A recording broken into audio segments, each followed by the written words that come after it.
Läks. Teada ei ole hea, räägi, mis tulevik toob, kuhu sa nüüd USA-sse siirdumas oled?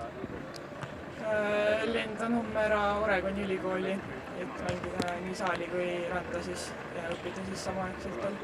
Mida see saali ja ranna koos mängimine tähendab? Kuidas neid treeninguid ja kogu see aasta välja hakkab nägema sinu jaoks? No saalivõrkpall hakkab juba septembris pihta ja kestab mingi detsembrini äkki. Ja siis rand peaks hakkama kuskil veebruar-märts juba, vast olenemalt ilmast siis äkki ja kuni maini siis peaks olema. Sina oled see, kes mängib mõlemat, aga need, kes on ainult ühele alale keskendunud, kas nendel siis kestab see terve hooaeg nagu pikemalt?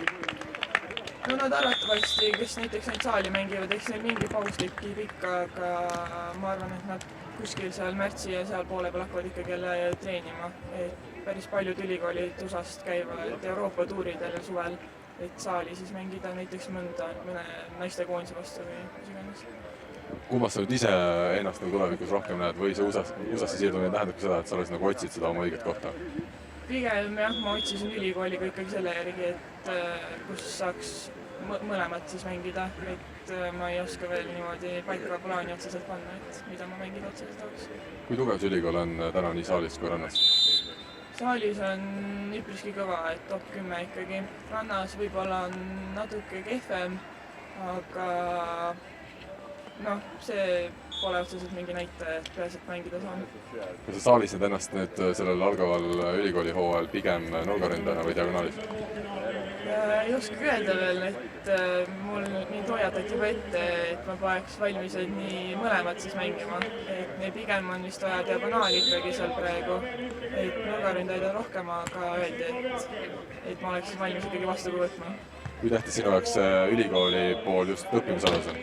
No ikkagi on, et see on tore, et on nagu siuke võimalus, et saad nii treenida kui õppida samal ajal, et 2 ühe hoobiga põhimõtteliselt siis, et ikkagi haridus on ka tähtis minu jaoks. Mida sa õpid seal? Mina lähen inimese füsioloogiat õppima. Oli see selline valik, mida sa ise pikalt nagu ootasid või pigem ta tuli lihtsalt midagi valida seal?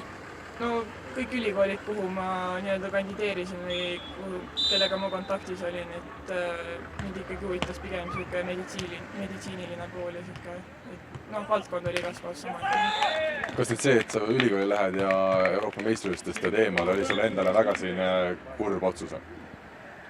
Eks ta natuke ikka oli jah, et ma lootsin, et ma saan ikkagi trenni jälle naiskonnaga teha ja kõik, et aga jah, see otsus tuli üpriski ootamatult niimoodi üle päeva kirjutati ja et on hädasti vaja ja mis teha. Aga järgmises suve osas me veel ei tea siis, et kas me näeme sind Eesti, ütleme, saali naiskonnas või hoopis rannas mängimas? Praegu ei oska veel ennustada kahjuks. Lõpetuseks Soomets ja Hollas on väga head hooaega tegemas siin Eestis ja ka välismaal mänginud korralikult. Mis mulje sulle meie naiste esipaar hetkel jätab? Ei, väga lahe, et nad siukse arenguhüppe on ka praegu teinud, et see Läti etapi võit ja kõik, et väga lahe, et ise olnud nendega treeninud ka, et tean neid ikkagi piisavalt hästi, et ma tean, et nad mängivad väga hästi ja et ei ole väga suur üllatus mu jaoks, aga jah, ma jään palju kaasa neile nii. Mis on Helene plussid ja mis on Liisa sellised suuremad plussid?